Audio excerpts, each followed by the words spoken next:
আসসালামু আলাইকুম। Unique solution method চ্যানেলের পক্ষ থেকে তোমাদের সকলকে স্বাগত জানাচ্ছি। আজকের এই ভিডিওতে আমরা পূরক সেট থেকে তোমাদের অধ্যায়ের অনুশীলনীর পূর্ব পর্যন্ত পুরো অংশটি এই ভিডিওতে আলোচনা করা হবে। তো তোমাদের প্রতি আমার প্রথমে একটি রিকোয়েস্ট রইল, তোমরা যদি চ্যানেলটি সাবস্ক্রাইব করে না থাকো তাহলে অনুগ্রহ করে চ্যানেলটি সাবস্ক্রাইব করে নেও। পূরক সেট বিষয়টি আমরা একটি উদাহরণের সাহায্যে বোঝার চেষ্টা করব। আমরা জানি সার্বিক সেটকে ইউ দ্বারা প্রকাশ করা হয়। মনে করো এটি একটি সার্বিক সেট ইউ, যেটিতে 6টি সদস্য রয়েছে 1 2 3 4 5 6। আবার এ হচ্ছে একটি সেট, এই সেটের সদস্য হচ্ছে 1, 3, 5। আমাকে এ সেটের যদি পূরক সেট বের করতে বলে, তাহলে এ সেটের পূরক সেটকে প্রকাশ করা হয় এর উপরে একটি সি লেখা হয়, অথবা এ প্রাইম লিখলেও হবে, অথবা এ প্রাইম। তোমরা সবসময় মনে রাখবা, আর সার্বিক সেট থেকে যদি এ সেট বিয়োগ করো তাহলেই এ সেটের পূরক সেট পাওয়া যাবে। তাহলে সার্বিক সেট ইউ, এটা থেকে যদি এ সেট বিয়োগ করি তাহলে কি এ সেটের পূরক সেট পাবো। আবার পূরক সেটকে এর উপরে সি লিখে অথবা এর উপরে প্রাইম চিহ্ন দিয়ে প্রকাশ করা হয়। তাহলে এখানে ইউ এর সদস্যগুলো লিখে ফেলি, 1 2 3 4 5 6 মাইনাস এর সদস্য হচ্ছে 1 3 5। আমরা অলরেডি দুটি সেটের বিয়োগকে কীভাবে করতে হয় সেটা আমরা পড়ে এসেছি। তাহলে এখানে আনসারটি হবে 2 4 6। সুতরাং এ সেটের পূরক set A prime equal to 2 4 6। তোমাদের বই এখানে একটু আলোচনা রয়েছে, এটা একটু বোঝার চেষ্টা করো। এখানে ইউকে বলা হচ্ছে পৃথিবীর সকল জনসংখ্যার সেট, কারণ ইউ হচ্ছে সার্বিক সেট। ইউ সেটের ভিতরে অন্য সকল সেটের সদস্য থাকবে। তাহলে জনসংখ্যার কথা যদি চিন্তা করি তাহলে পৃথিবীর সকল জনসংখ্যার সেট হবে ইউ। মনে করো এ হচ্ছে বাংলা ভাষায় যারা কথা বলে তাদের সেট। তাহলে ইউ মাইনাস এ কী হবে? এটাকে এই চিহ্নটাকে বলা হয় মাইনাস। ইউ মাইনাস এ কী হবে? ইউ মাইনাস এ হবে যারা বাংলা ভাষায় কথা বলে না তাদের সেট। কারণ ইউ থেকে যদি যারা বাংলা ভাষায় কথা বলে তাদের সেটটা যদি বিয়োগ করো তাহলে ইউ মাইনাস এ হবে যারা বাংলা ভাষায় কথা বলে না তাদের সেট। আর ইউ মাইনাস এটাই হচ্ছে কি এ সেটের পূরক সেট, যেটা কি আমরা এ প্রাইম বা এর উপরে সি দিয়ে প্রকাশ করতেছি। কারণ আমরা জানি কোনো একটি সার্বিক সেট থেকে যদি কোনো একটি সেট বিয়োগ করি তাহলে সে সেটের পূরক সেট পাওয়া যায়। পূরক সেটকে যদি আমরা সেট গঠন পদ্ধতিতে লিখতে চাই তাহলে এইভাবে লিখতে হবে, এ প্রাইম অথবা এর উপরে সি ইকুয়াল টু এক্স। মানে এ প্রাইম সেটের সদস্য হবে এক্স। কোন এক্সগুলো হবে? যেগুলো ইউয়ে থাকবে কিন্তু কি এতে থাকবে না। এক্স বিলংস টু ইউ এবং x does not belongs to A. এখানে উদাহরণটি আরেকবার লক্ষ্য করো। এখানে ইউ একটি সেট ছিল, এটা এ একটি সেট ছিল, আমরা এটার পূরক সেট বের করেছি। আনসারটি কী পেয়েছি? আনসারটি পেয়েছি 2 4 6। আনসারের দিকে লক্ষ্য করো, আনসারের সদস্যগুলো কিন্তু ইউ সেটে আছে, কিন্তু কোন সেটে নাই? এ সেটে কিন্তু নাই। যার কারণে এখানে এটা লেখা হয়েছে যে পূরক সেটের সদস্য হবে এক্স, সদস্যগুলো কোথায় থাকবে? ইউয়ে থাকবে, কিন্তু কি এ সেটে থাকবে না। কারণ আমরা ইউ থেকে যদি এ সেট বিয়োগ করেই কিন্তু পূরক সেটটা পাচ্ছি। যদি বিয়োগ করে এ সেটের সদস্যগুলো বিয়োগ করে পূরক সেটগুলো পাই, তাহলে পূরক সেটগুলো অবশ্যই কোথায় থাকবে না? এ সেটে থাকবে না। এখানে আসলে এটিই বোঝানো হয়েছে। আশা করি তোমরা বিষয়টি বুঝতে পেরেছ। এই ম্যাথটি লক্ষ্য করো, এখানে বলা হয়েছে যদি সার্বিক সেট ইউ সকল অঙ্কের সেট হয় এবং এ সকল জোড় অঙ্কের সেট হয় তাহলে এর পূরক সেট বের করতে বলছে। এর উপর সি নির্ণয় করো অথবা এ প্রাইম নির্ণয় করো, এর পূরক সেটটা আমাদেরকে বের করতে হবে। তোমরা জানো যে অঙ্ক বা ডিজিট হচ্ছে 10টি, 0 থেকে 9 পর্যন্ত। তাহলে ইউ সেটের সদস্য বলেছে যে এখানে সকল অঙ্ক কী হবে? ইউ সেটের সদস্য হবে।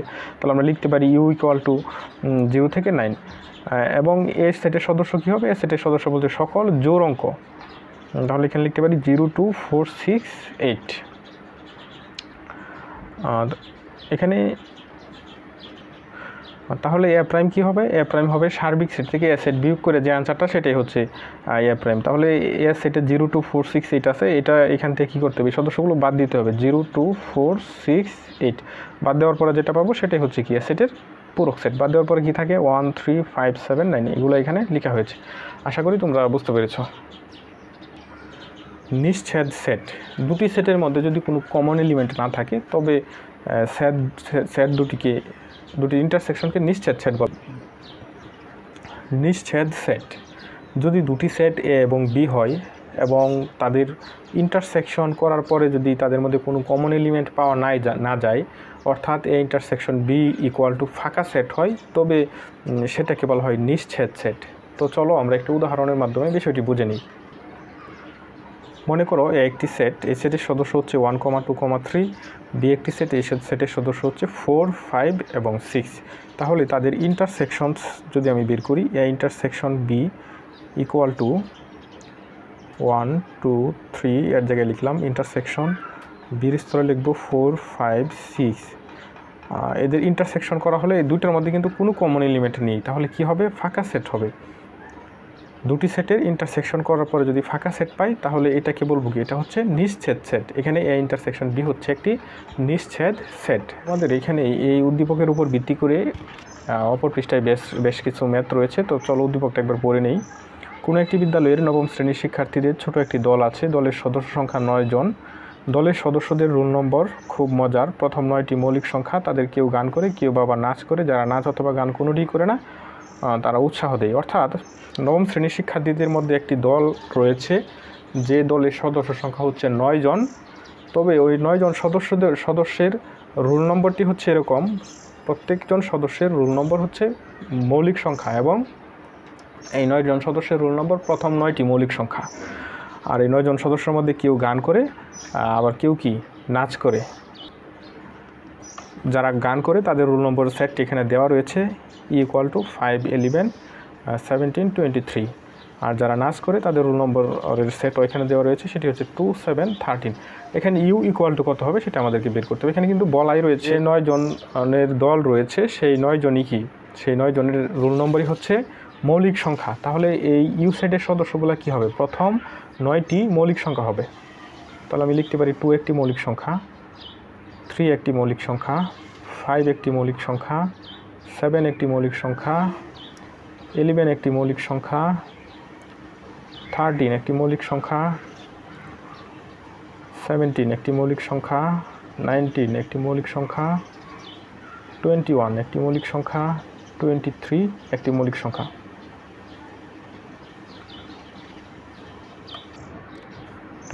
একটি মৌলিক সংখ্যা। এখানে 21 হবে না, 21 মৌলিক সংখ্যা নয়। সুতরাং ইউ সেটের সদস্যগুলো হবে এগুলো হবে, কারণ বলা হয়েছে যে প্রথম 9টি মৌলিক সংখ্যাই হবে কি? ইউ সেটের সদস্য হবে। এখানে লক্ষ্য করো ইন্টারসেকশন এফ একটি ফাঁকা সেট, কারণ ই এবং এফ এর ভিতরে কোনো কমন এলিমেন্ট নেই। তাহলে আমরা বলতে পারি ইন্টারসেকশন এফ হচ্ছে একটি নিশ্ছেদ সেট, কারণ দুটি সেটের ইন্টারসেকশন করার পরে যদি দেখা যায় যে কোনো কমন এলিমেন্ট নেই, তখন ওই সেটটিকে বলা হয় নিশ্ছেদ সেট। এগুলো অলরেডি আমি বুঝিয়ে ফেলেছি। তারপর এখানে দেখো দুটি ম্যাথ দেওয়া হয়েছে। ই প্রাইম ইউনিয়ন এফ প্রাইম বের করতে বলছে, অর্থাৎ ই সেটের পূরক সেট বের করব, এফ সেটের পূরক সেট বের করব, তারপর তাদেরকে ইউনিয়ন করব। আর এখানে ই সেটের পূরক সেট বের করতে হবে, এফ সেটের পূরক সেট বের করতে হবে, তারপর তাদের ইন্টারসেকশন বের করতে হবে। ম্যাথগুলো তোমাদেরকে এখানে আমি সলিউশন করে দিচ্ছি। আমি এখানে লিখে নিয়েছি ইউ সেটের সদস্য হচ্ছে এগুলো, ই সেটের সদস্য এগুলো, এবং এফ সেটের সদস্য হচ্ছে এগুলো। আমরা ই প্রাইম বের করব। প্রথমে আমরা ই প্রাইম বের করব, কারণ আমাদেরকে এখানে ই প্রাইম ইউনিয়ন এফ প্রাইম বের করতে বলছে 1 নং। ই প্রাইম কীভাবে বের করব? সার্বিক সেট থেকে ই সেটের সদস্যগুলো কী করব? বিয়োগ করে দেব। বিয়োগ করে আনসারটা এখানে লিখে ফেলবো, সেটাই হবে ই প্রাইম। তাহলে আমি লিখে ফেলি, এটা 5 বাদ যাবে, 11 বাদ যাবে, 17 বাদ যাবে, 23 বাদ যাবে। তাহলে ইউ সেট থেকে যদি ই সেট বিয়োগ করি, আনসারটা কী হবে? এখানে আমি লিখে ফেলতেছি, সরাসরি করে ফেলতেছি। তুমি ইচ্ছা করলে আরেকটু সাজিয়ে গুছিয়ে করতে পারো, সমস্যা নেই। 2, 3, 7, 13, 19। আশা করি তোমরা এটা বুঝতে পেরেছো। তারপর আমি এফ প্রাইম সেট বের করবো। এফ প্রাইম সেট কেমনে বের করব? ইউ সেটের ভিতরে এফ প্রাইমের যে সদস্যগুলো রয়েছে সেই সদস্যগুলো বাদ দিয়ে বাকিগুলো লিখে ফেলবো। তাহলে ইউ সেটের ভিতরে এফ সেটের সদস্য কী রয়েছে? 2 রয়েছে, 7 রয়েছে, 13 রয়েছে। তাহলে এই 3টি বাদ দিয়ে যদি লিখিস, তাহলে আমি এফ প্রাইম পেয়ে যাব। 3, 5, তাহলে এফ প্রাইম পেয়ে গেলাম। এখন 1 নংয়ে বলা হয়েছে ই প্রাইম ইউনিয়ন এফ প্রাইম বের করতে হবে। ই প্রাইমের সদস্যগুলো লিখে ফেলি, 2, 3, 7, 13, 19, ইউনিয়ন এফ প্রাইমের সদস্যগুলো লিখে ফেলি 3, 5, 11, 17, 19, 23। এখন এই দুটির মধ্যে ইউনিয়ন করবে। ইউনিয়ন করার অর্থ হচ্ছে এই দুটি সেটের সবগুলো সদস্য নিয়ে নতুন আরেকটি সেট গঠন করব। 2, 3, 7, তবে কোনো সদস্য দুইবার লেখা যাবে না। 13, 19, 3 আছে, নতুন করে লেখার দরকার নাই। 5 এখানে লেখা হয় নাই, তাহলে লিখো। 11 লেখা হয় নাই, লিখো। 17 লিখো। 19 অলরেডি লেখা হয়েছে, তাহলে 23। এই সেট এবং এই সেটের সকল সদস্য নিয়ে নতুন আরেকটি সেট গঠন করেছি, সেটাই হচ্ছে দুটি সেটের কি ইউনিয়ন সেট। এখন এই দুটি সেটের ইন্টারসেকশন সেট আমাকে বের করতে হবে 2 নঙে। ইন্টারসেকশন সেট হচ্ছে দুটি সেটের কমন এলিমেন্ট নিয়ে যে নতুন সেট গঠিত হয় সেটাকে বলা হয় ইন্টারসেকশন সেট। তাহলে দেখো 3 এখানেও রয়েছে, এখানেও রয়েছে। এখানে দুটি সেটের কমন এলিমেন্ট হচ্ছে 3 এবং 19। 3 এখানেও রয়েছে, আবার এখানেও রয়েছে। 19 এই সেটেও রয়েছে, আবার এই সেটে রয়েছে। তাহলে দুটি সেটের কমন এলিমেন্ট হলো 3, 19। এটি আনসার। এখন আরেকটি গুরুত্বপূর্ণ টপিকস ব্যণচিত্র নিয়ে কথা বলবো। তো এটি হচ্ছে একটি আয়তক্ষেত্র। তোমরা জানো আয়তক্ষেত্রের দৈর্ঘ্য এবং প্রস্থ সমান থাকে। এই বাহু এবং এই বাহুর দৈর্ঘ্য যা হবে, এই বাহুর দৈর্ঘ্য এবং এই বাহুর দৈর্ঘ্য তাই হবে। সার্বিক সেট ইউকে সবসময় আয়তক্ষেত্র দ্বারা প্রকাশ করা হয়, অর্থাৎ সার্বিক সেট ইউ এর সদস্যগুলো আয়তক্ষেত্রের ভিতরে থাকবে। আবার আমরা জানি সার্বিক সেটের ভিতরে অন্য সেটের সকল সদস্য থাকে।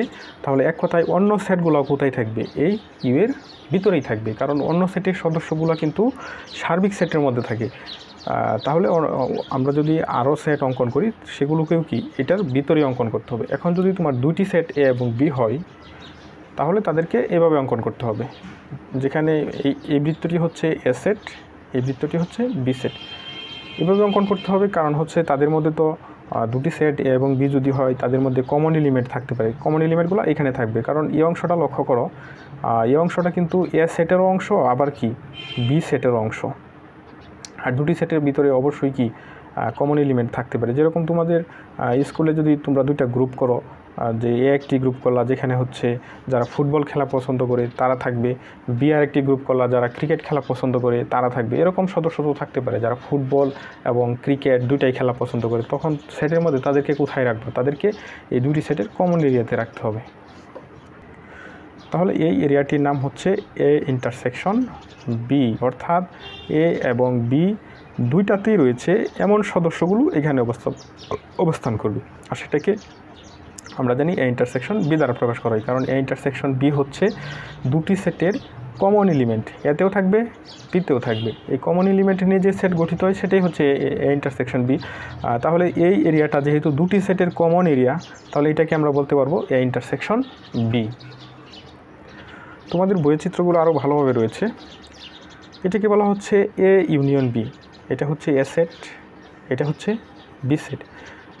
তাহলে এ এবং বি সেটের সকল সদস্য নিয়ে যে সেট গঠিত হবে সেটাই হচ্ছে এ ইউনিয়ন বি সেট। এই কারণে এটাকে হচ্ছে কালার করে দেওয়া হয়েছে। আর এ ইন্টারসেকশন বি হচ্ছে এ সেট এবং বি সেটের যে কমন এরিয়া রয়েছে, কমন যে জায়গাটুকু রয়েছে সেটা নিয়ে হচ্ছে এ ইন্টারসেকশন বি সেট। তাহলে এ সেটের কমন এরিয়া হচ্ছে এতটুক, আবার বি সেটের কমন এরিয়াও কি এতটুক। তাহলে এতটুক কী হবে? এ ইন্টারসেকশন বি হবে। আবার এ বাদ বি হচ্ছে, মানে এ সেট থেকে যদি তুমি বি সেটের সদস্যগুলো বাদ দিয়ে দাও তাহলে তুমি যে অংশটুকু পাবা সেটা হচ্ছে এ বাদ বি। তাহলে এ সেট হচ্ছে এটা, সেখান থেকে তুমি কি বিয়োগ করতেছো? বি সেটটুকু বিয়োগ করতেছো। এতটুক যদি বিয়োগ করো তাহলে এতটুক চলে গেল, রইল কোনটুক? এতটুক। তাহলে এ বাদ বি দ্বারা এই অংশটুকু বোঝানো হচ্ছে। আর এ প্রাইম সমান আমরা জানি কি, সার্বিক সেট থেকে যদি এ সেট বিয়োগ করি তাহলে আমরা কি পাবো? এ প্রাইম পাবো। পুরাটুক হচ্ছে সার্বিক সেট, তাহলে সার্বিক সেট থেকে কোন অংশটা বিয়োগ করবো? এ অংশটা বিয়োগ করবো। এই অংশ কোনটুকু? এতটুকু। এখানে একটি সেটে রয়েছে এ সেট, তাহলে এই অংশটি যদি বাদ দিয়ে দিই তাহলে আমাদের কোন এরিয়াটা থাকতেছে? এইটা। তাহলে এটাই হবে কি? এ প্রাইম হবে। এখন হচ্ছে আরেকটি বিষয়, যদি সাবসেট থাকে অর্থাৎ এ সাবসেট অফ বি থাকে সেটাকে আমরা ব্যণচিত্রের সাহায্যে কীভাবে দেখাবো? তাহলে প্রথমেই আমরা একটা সার্বিক সেট অঙ্কন করে নিব। এটি হচ্ছে ইউ সেট। এখানে লক্ষ্য করো এ হচ্ছে বি এর সাবসেট, অর্থাৎ এ সদস্যগুলো কিন্তু বি থেকে এসেছে। আর এখানে নিচে টান দেওয়া হয়নি, তার মানে কি এটি একটি প্রকৃত উপসেট, অর্থাৎ এতে সদস্য সংখ্যা বি থেকে কী আছে, কম আছে। এটাকে যদি তুমি রাজা চিন্তা করো তাহলে সে হচ্ছে কি প্রজা। রাজার কাছে কিন্তু ধন-দৌলত কী থাকে, অনেক বেশি পরিমাণে ধন-দৌলত থাকে, রাজার কাছ থেকেই কিন্তু প্রজা ধন-দৌলত নিয়ে থাকে। তাহলে বি সেটটা কোনটা হবে, এটা হবে বি সেট। আর এ সেটটা যেহেতু বি এর সাবসেট, তাহলে এ সেটটা কোথায় থাকবে, বি এর ভিতরেই থাকবে, তবে ছোট একটা অংশ নিয়ে থাকবে। আশা করি তোমরা বিষয়টা বুঝতে। এখানে তোমাদের বইয়ে একটি ম্যাথ রয়েছে, এটি লক্ষ্য করো। এখানে বলা হচ্ছে সমগ্র পৃথিবীর জনসংখ্যার সেট হচ্ছে ইউ, ইলিশ মাছ পছন্দ করেন এমন মানুষের সেট ই। তাহলে সমগ্র পৃথিবীর জনসংখ্যার সেট যদি ইউ হয়, আমরা জানি এটাই হচ্ছে ইউ সেট।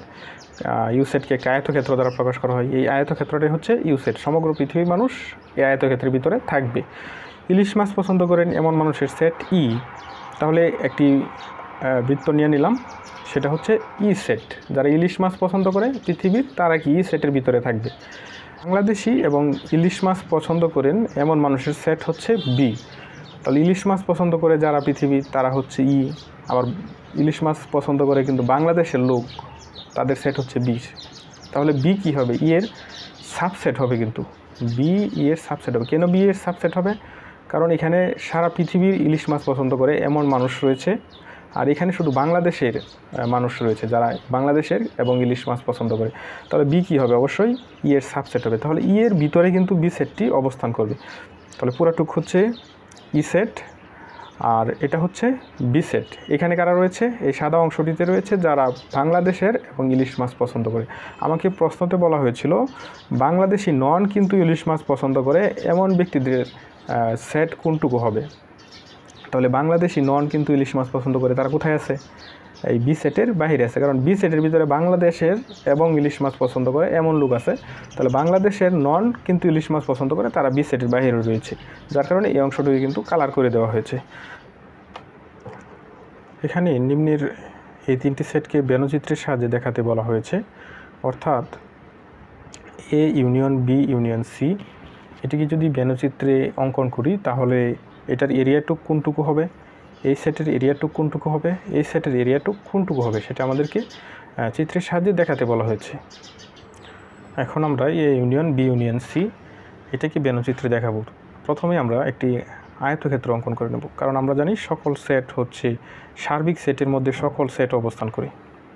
সকল সেটের সদস্য আমরা সার্বিক সেট থেকে পাই। তাহলে এ বি সি সেট অবশ্যই সার্বিক সেটের মধ্যে অবস্থান করবে। এখানে তিনটি সেট রয়েছে, এ সেট, বি সেট এবং সি সেট। প্রত্যেকটির জন্য একটি করে বৃত্ত অঙ্কন করতে হবে, কারণ ব্যনচিত্রে যদি আমি কোনো সেটকে উপস্থাপন করতে চাই তাহলে ওই সেটের উপস্থাপনটা হবে একটি বৃত্ত। তাহলে এ সেটের জন্য একটি বৃত্ত অঙ্কন করলাম। আবার এরকম তো হতে পারে যে এ এবং বি সেটের ভিতরে কমন এলিমেন্ট থাকতে পারে। তাহলে কমন এলিমেন্ট যদি থাকে তাহলে বৃত্তটা তো আলাদাভাবে হইতে পারবে না, অবশ্যই এই দুটি বৃত্ত এরকমভাবে থাকবে। কারণ হচ্ছে যদি কমন এলিমেন্ট থাকে তারা কোথায় অবস্থান করবে, তারা এই যে দুটি বৃত্তের কমন এরিয়া, এ বৃত্তেরও কমন এরিয়া এতটুক, আর বি বৃত্তের মধ্যেও কি এই এরিয়াটুকু রয়েছে। তাহলে দুটি সেটে যদি কমন এলিমেন্ট থাকে তাহলে তারা এখানে অবস্থান করবে।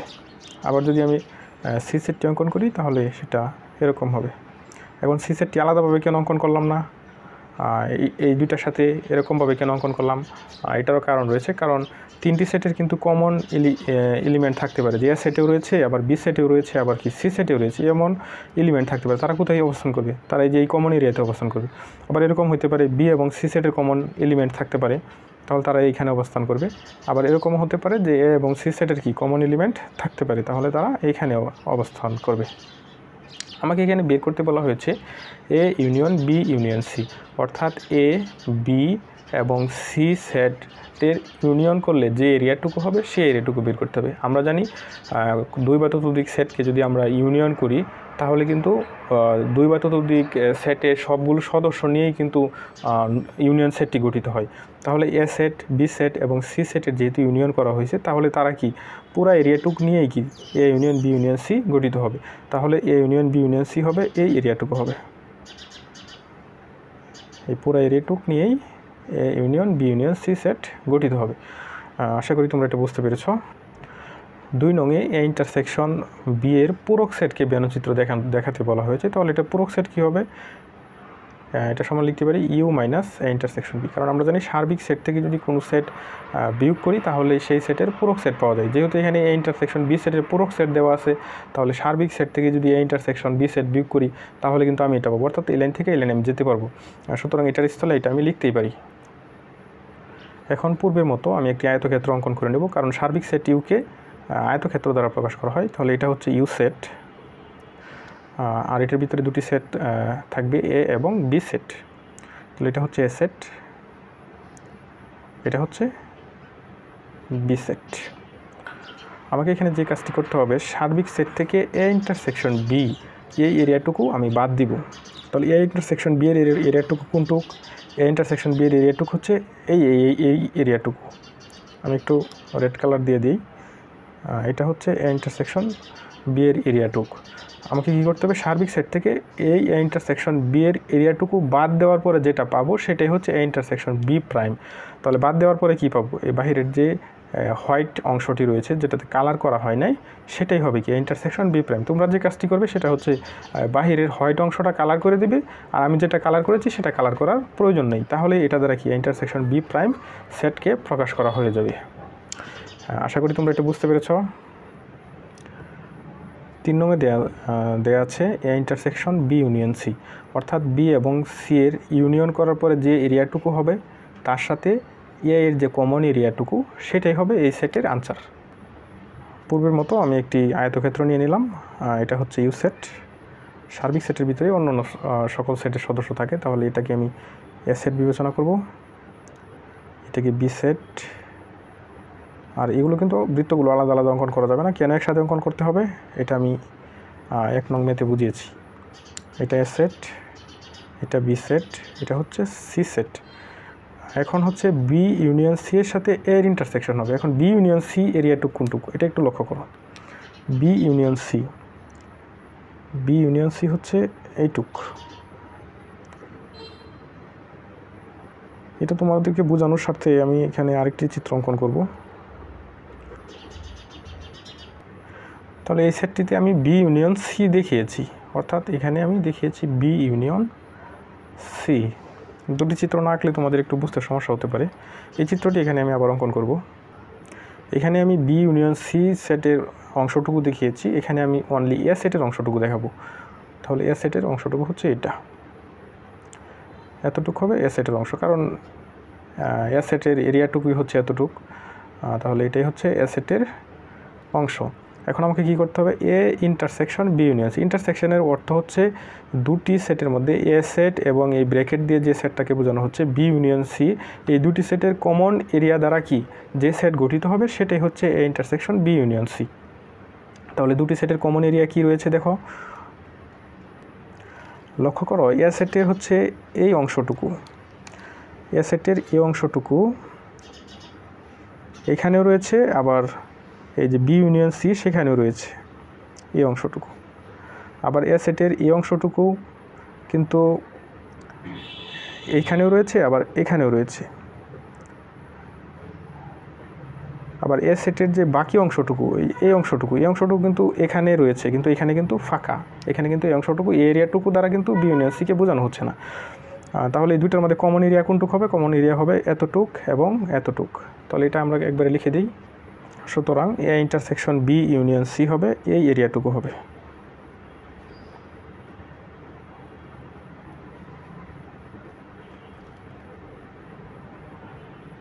প্রথম থেকে আবার বলছি, এই চিত্রটিতে আমি বি ইউনিয়ন সি এর এরিয়াটুকু দেখিয়েছি। বি ইউনিয়ন সি এর এরিয়াটুকু হচ্ছে এই বি সেট এবং সি সেটের পুরো যে এরিয়াটুকু রয়েছে সেটা দ্বারাই কি বি ইউনিয়ন সি গঠিত হয়েছে। আর এখানে যেহেতু আমি অনলি এ সেটের এরিয়াটুকু দেখিয়েছি, তাহলে এ সেটের এরিয়াটুকু হচ্ছে এ সেটের অংশটুকুই হচ্ছে এ সেটের এরিয়াটুকু। এখন আমাকে যেটা করতে হবে, বের করতে বলছে A intersection B union C. তাহলে বি ইউনিয়ন সি এবং এর মাঝখানে যেহেতু ইন্টারসেকশন রয়েছে, তাহলে এই দুটি সেটের মধ্যে কমন যে এরিয়া মানে দুটিতেই রয়েছে, এতেও রয়েছে এবং বি ইউনিয়ন সিতেও রয়েছে, সেই অংশটুকুই কী হবে? A intersection B union C হবে। তাহলে লক্ষ্য করো এ সেটে এই অংশটুকু রয়েছে, আবার এটা কি এই যে বি ইউনিয়ন সি সেটেও কিন্তু রয়েছে, কিন্তু বাকি যে অংশগুলো যেরকম এই অংশটুকু এই সেটে রয়েছে কিন্তু এখানে নাই, আবার এই অংশটুকু এখানে রয়েছে এখানে নাই, তাহলে এখানে কমন এরিয়াটুকু হচ্ছে এতটুকু, তাহলে এতটুকু এখানে আমি মার্ক করে দিলাম। আশা করি তোমরা এটা ভালো করে বুঝতে পেরেছ। তোমাদের বইয়ে এখানে মৌমাছির কিছু বৈশিষ্ট্য লেখা হয়েছে, আবার এখানে পিঁপড়ার কিছু বৈশিষ্ট্য লেখা হয়েছে, আবার কিছু বৈশিষ্ট্য রয়েছে যেগুলো মৌমাছিরও রয়েছে আবার পিঁপড়ারও রয়েছে। এখন এই তত্ত্বগুলোকে যদি ব্যনচিত্রে দেখাতে চাই তাহলে এখানে লক্ষ্য করো, এটাকে আমি মৌমাছির সেট চিন্তা করে নিলাম, আবার এটাকে পিঁপড়ার সেট চিন্তা করে নিলাম। তাহলে মৌমাছির এবং পিঁপড়ার যে কমন বৈশিষ্ট্যগুলো সেগুলো কোথায় থাকবে? সেগুলো দুটি সেটের কমন এরিয়াতে থাকবে। দুটি সেটের কমন এরিয়া কোনটুক? এই যে এই অংশটুকু, হলুদ অংশটুকু হচ্ছে দুটি সেটের কমন এরিয়া। তাহলে কমন এরিয়ায় দুটি সেটের কমন যে বৈশিষ্ট্য সেটা থাকবে। তাহলে মৌমাছিরও 6টি পা আছে, পিঁপড়ারও 6টি পা আছে, এখানে লেখা হয়েছে। মৌমাছি দলে বসবাস করে, পিঁপড়াও দলে বসবাস করে, এখানে রয়েছে। আবার মৌমাছি রানী দ্বারা নিয়ন্ত্রিত হয়, পিঁপড়াও কি রানী দ্বারা নিয়ন্ত্রিত হয়। তাহলে কমন বৈশিষ্ট্যগুলো এখানে রয়েছে। আর মৌমাছির যে নিজস্ব বৈশিষ্ট্য সেটা মৌমাছির সেটের বাকি অংশটুকুতে থাকবে। আর পিঁপড়ার যে নিজস্ব বৈশিষ্ট্য সেটা হচ্ছে পিঁপড়ার যে ইউনিক অংশ সেখানে থাকবে।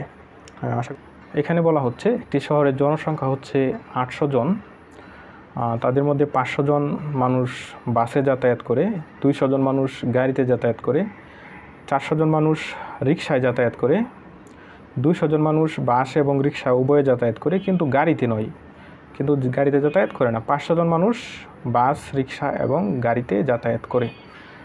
তাহলে ব্যনচিত্রটা একটু প্রথমে বোঝার চেষ্টা করো। এখানে আমরা জানি সার্বিক সেটকে আয়তক্ষেত্র দ্বারা প্রকাশ করে, এটি একটি আয়তক্ষেত্র। যেহেতু জনসংখ্যা 800 জনের কথা বলছে, তাহলে সবাই কোথায় থাকবে? আয়তক্ষেত্রের ভিতরে অবস্থান করবে। তারপর এখানে 3টি যানবাহনের কথা বলা হয়েছে, বাস, কার এবং রিক্সা। তাহলে সেট কয়টা হবে? সেটও 3টা হবে। 3টি সেট যদি হয় তাহলে অবশ্যই 3টি বৃত্ত হবে। এটি একটি বৃত্ত, এটি একটি বৃত্ত এবং এটি একটি বৃত্ত, এবং বৃত্তগুলো এরকমভাবে অঙ্কন করতে হবে। এরকমভাবে অঙ্কন করার পিছনের কারণটুকু কিন্তু আমি আগের ভিডিওতে এই ভিডিওতেই একটু আগে আমি বলেছি। পরবর্তীতে দেখো এখানে বলা হয়েছে 50 জন মানুষ রয়েছে যারা কি বাস, রিক্সা এবং গাড়িতে যাতায়াত করে। তাহলে 50 জন মানুষ কি বাসে, রিক্সা এবং গাড়িতে 3টা পরিবহনে যাতায়াত করে। তাহলে 50 জন মানুষ এই ব্যনচিত্রে কোথায় অবস্থান করবে? বাস, রিক্সা এবং কারের যে কমন এরিয়া রয়েছে, যে কমন জায়গা রয়েছে সেখানে অবস্থান করবে। দেখো এই অংশটুকু, এখানে সবুজ কালারের যে অংশটুকু সেটা হচ্ছে বাস, রিক্সা এবং কারের কমন এরিয়া। কারণ এই অংশটুকু কিন্তু এই রিক্সার সেটের অংশও, আবার কারের সেটের অংশও এই অংশটুকু, আবার বাসের সেটের অংশও কি এই অংশটুকু। তাহলে 50 জন কোথায় অবস্থান করবে? এখানে অবস্থান করবে। আবার 200 জনের কথা বলা হয়েছে, যে 200 জন কোথায়? বাস এবং রিক্সায় যাতায়াত করে, কিন্তু কারে যাতায়াত করে না। তাহলে বাস এবং রিক্সায় কারা যাতায়াত করে? এই অংশটুকু, এখান থেকে এই পুরাটুক হচ্ছে বাস এবং রিক্সায় যারা যাতায়াত করে তারা থাকবে, কারণ এটা হচ্ছে বাস এবং রিক্সার কি কমন এরিয়া। কিন্তু বলেছে যে বাস এবং রিক্সায় যাতায়াত করে, কিন্তু কারে যাতায়াত করে না। তাহলে কারে যাতায়াত করে না অংশটুকু যদি বাদ দেই, এতটুকু কী যাবে? এই অংশটুকু, এই 50 জনের যে অংশটুকু সেটা বাদ যাবে। তাহলে 200 জন কোথায়? 200 জন শুধু এই অংশটুকুতে, এই যে এখান থেকে এতটুকুর ভিতরে 200 জন অবস্থান করবে। আর এটি একটু ভুল রয়েছে, এটার কোনো তথ্য এখানে দেওয়া নাই, কিন্তু এখানে 200 লেখা আছে, এটা একটু কেটে রাখবো তোমাদের বইয়ে। পরবর্তীতে লক্ষ্য করো, এখানে বলা হয়েছিল যে 500 জন মানুষ কিসে যাতায়াত করে? বাসে যাতায়াত করে। তাহলে 500 জনের মধ্যে এখানে আছে কতজন? 200 জন, এখানে আছে 50 জন, অর্থাৎ 200 জন বাস এবং রিক্সাতেও যাতায়াত করে। 500 জনের মধ্যে এমন 200 জন আছে যারা কি রিক্সার মাধ্যমে যাতায়াত করে। আবার এই 500 জনের মধ্যে এমন 50 জন আছে যারা কি রিক্সা এবং কারের সাহায্যেও কি যাতায়াত করে। তাহলে শুধু বাসে যাতায়াত করে কারা?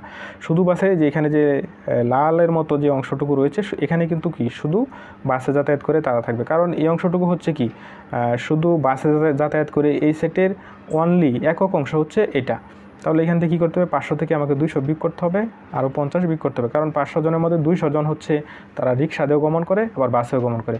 আর 500 জনের মধ্যে 50 জন হচ্ছে যারা রিক্সাতেও গমন করে, বাসেও গমন করে, আবার কি কারেও গমন করে। আমি অনলি বাসে গমন করে তাদের সংখ্যা বের করতে যাচ্ছি। তাহলে 500 থেকে এই 200 আর 50 বিয়োগ করব, তাহলে এই 250 জন কি অনলি হচ্ছে বাসে যাতায়াত করে। আর অনলি রিক্সায় যাতায়াত করে তাদের সংখ্যা কেমনে বের করব? টোটাল হচ্ছে এই সেটের ভিতরে আছে 400 জন, যে রিক্সায় যাতায়াত করে 400 জন, তাদের মধ্যে হচ্ছে 200 জন কি বাসেও যাতায়াত করে। আবার রিক্সায় যাতায়াত করে 400 জনের মধ্যে 50 জন কি বাস এবং কারেও যাতায়াত করে। তাহলে শুধু রিক্সায় যাতায়াত করে কতজন? এই 400 থেকে 200 আর 50 কী করব? বিয়োগ করব, তাহলে এখানে হবে 150 জন। আর শুধু কারে যাতায়াত করে কতজন, 200 জন থেকে এই যে 50 জন সেটা কি বিয়োগ করে দেব। এখন আমাকে বলা হচ্ছে পায়ে কয়জন, পায়ে হেঁটে যাতায়াত করে কয়জন। তাহলে আমি দেখব যে এই সেটের ভিতরে টোটাল সদস্য সংখ্যা কত, আগে সেটা বের করব। সেটা থেকে 800 বিয়োগ করে দিলেই পাওয়া যাবো যে পায়ে হেঁটে কয়জন যাতায়াত করে। তাহলে এখানে আছে 150 জন, এখানে রয়েছে কত 150, 300, এখানে রয়েছে 200 জন, এখানে রয়েছে 50 জন, 550, আর এখানে রয়েছে 250 জন। 550 আর 250 হচ্ছে 800 জন। মোট সদস্য সংখ্যা ছিল 800 জন। আবার 800 জনই হচ্ছে এই 3টি সেটের ভিতরে অবস্থান করতেছে। তাহলে 800 জন অবশ্যই কোনো না কোনোভাবে যাতায়াত করতেছে, অর্থাৎ পায়ে হেঁটে যাতায়াত করতেছে না। তাহলে পায়ে হেঁটে কয়জন যাতায়াত করবে, 0 জন। অর্থাৎ এই সার্বিক সেটের ভিতরে 800 জন থাকলেও এই 800 জন কিন্তু এই 3টি সেটের ভিতরেই রয়েছে। এই 3টি সেটের বাইরে কোনো সদস্য নেই। সুতরাং পায়ে হেঁটে যাতায়াত করা যাত্রীর সংখ্যা হবে 0। এখানে তোমাদের সর্বশেষ আলোচনা, অনুশীলনীর পূর্বে সর্বশেষ আলোচনা হচ্ছে সেটের কার্তেশীয় গুণজ। তো চলো আমরা একটি উদাহরণের সাহায্যে এটি বোঝার চেষ্টা করি। মনে করো এ একটি সেট যার সদস্য হচ্ছে 1, 2, 3, বি আরেকটি সেট যার সদস্য হচ্ছে 4, 5, 6। তাহলে তাদের কার্তেশীয় গুণজ হবে এ ক্রস বি। এখন কার্তেশীয় গুণজটা আমরা কিভাবে বের করব? আমরা প্রথমে একটি সেকেন্ড ব্র্যাকেট দিব, তারপর হচ্ছে আমরা এই 1 লিখব, এই সেট থেকে 1 নিব, 1-এর সাথে এই সেট থেকে 4 নিব, আর অবশ্যই প্রথম বন্ধনী দ্বারা প্রকাশ করতে হবে। আর এটাকে বলা হয় ক্রমজোড়। কি বলা হয়? এটাকে বলা হয় ক্রমজোড়। প্রথম বন্ধনীর ভিতরে যদি আমরা দুইটা এলিমেন্ট যদি কমা দিয়ে লিখি তখন সেটাকে ক্রমজোড় বলা হয়। তাহলে 1-এর সাথে 4 নিব, 1-এর সাথে 5, 1-এর সাথে 6, 1, 5, 1, 6। অনুরূপভাবে 1-এর কাজ শেষ। এখন সম্মুখ দিকে যাব, 2-এর সাথে 4, 2-এর সাথে 5, 2-এর সাথে 6 লিখব। আর 2 লেখা শেষ, 2-এর কাজ করা শেষ হয়ে গেছে। এখন আমরা 3-এরগুলো লিখব, 3, 4, 3, 5, 3, 6, 3, 4, 3, 5, 3, 6।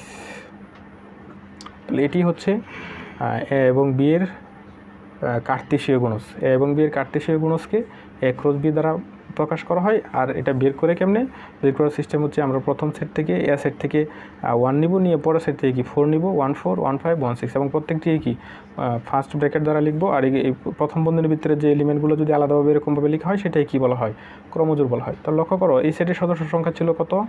এই সেটের সদস্য সংখ্যা ছিল 3টি। এই সেটের সদস্য সংখ্যা ছিল কয়টি? 3টি। তাহলে এখানে ক্রমজোড় কয়টি পেয়েছি? 1, 2, 3, 4, 5, 6, 7, 8, 9। অর্থাৎ এই সেটের সদস্য 3টি, এই সেটের সদস্যও 3টি। তাহলে ক্রমজোড় এ ক্রস বি এর সদস্য সংখ্যা কত হবে? এ ক্রস বি এর সদস্য সংখ্যা হবে 9টি। অর্থাৎ এখানে তোমরা সহজে বের করতে পারবা। 3 আর 3 কী করবে? গুণ করবে। 3 আর 3 গুণ করি, আনসার কত হবে? আনসার হবে 9। 3 × 3 = 9।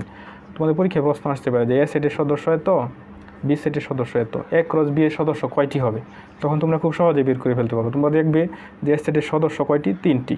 বি সেটের সদস্য কয়টি? 3টি। তাহলে 3 আর 3 কী করে দেবে? গুণ করে দেবে। গুণ করে যে আনসার হবে সেটি হবে কি? এ ক্রস বি এর সদস্য সংখ্যা হবে। এটি হচ্ছে একটি শর্টকাট টেকনিক। তোমাদের এমসিকিউ যদি আসে তাহলে তোমরা কিন্তু খুব সহজেই অঙ্ক না করেই বের করতে পারবা। এখন ক্রস গুণনকে আমরা সেট গঠন পদ্ধতিতে কিভাবে লিখতে পারি? এ ক্রস বি = ক্রস গুণনের আনসার কিন্তু সবসময় ক্রমজোড় হয়। যার কারণে এখানে লেখা হয়েছে এ ক্রস বি এর সদস্য কি হবে? একটি ক্রমজোড় হবে। ক্রমজোড় বলতে একটা প্রথম বন্ধনী থাকবে আর দুটি সদস্য কি কমা দ্বারা আলাদা করা থাকবে। সাজ দ্যাট এক্সটা কোথা থেকে আসবে? এ সেট থেকে আসবে, আর y belongs to B. Y কোথা থেকে পাবো? ওয়াই পাবো বি সেট থেকে। এই অঙ্কটি আবার লক্ষ্য করো, তাহলে এটি বুঝে যাবে। দেখো এখানে বলা হয়েছে এ ক্রস বি এর সদস্য হবে x, y, যেখানে এক্সটা পাবো এ সেট থেকে, ওয়াইটা পাবো কোন সেট থেকে? বি সেট থেকে। এ সেট বলতে কি? যেটা হচ্ছে ক্রসের পূর্বে থাকবে, আর বি সেট হচ্ছে যেটা ক্রসের পরে থাকবে। এটা লক্ষ্য করো, এখানে এ সেট ছিল এগুলো, সেটের সদস্য ছিল এগুলো, বি সেটের সদস্য ছিল এগুলো। এ ক্রস বি আমি বের করেছি 1, 4, 1, 5, 1, 6 এগুলো এসেছে। তাহলে দেখো প্রথম সদস্যটা 1 কোথা থেকে আসছে? এ সেট থেকে। তাহলে এই কারণে লেখা হচ্ছে x বিলংস টু এ। আর দ্বিতীয় সদস্য হচ্ছে বি, সেটা কোন সেট থেকে এসেছে? সেটা এসেছে বি সেট থেকে। এই কারণে এখানে লেখা হয়েছে y বিলংস টু বি। এখানে সবগুলোর ক্ষেত্রেই কিন্তু এটা সত্য, যার কারণে এ ক্রস বি সেটকে যদি সেট গঠন পদ্ধতিতে লিখতে চাই তাহলে এরকমভাবে লিখতে হবে। আশা করি ভিডিওটা তোমাদের ভালো লেগেছে। যদি ভিডিওটা ভালো লেগে থাকে তাহলে অবশ্যই চ্যানেলটি সাবস্ক্রাইব করে রাখো, আর চাইলে ভিডিওটাতে একটি লাইক দিয়ে রাখতে পারো। তোমাদের সকলকে ধন্যবাদ জানিয়ে আজকের ভিডিও এখানে শেষ করছি।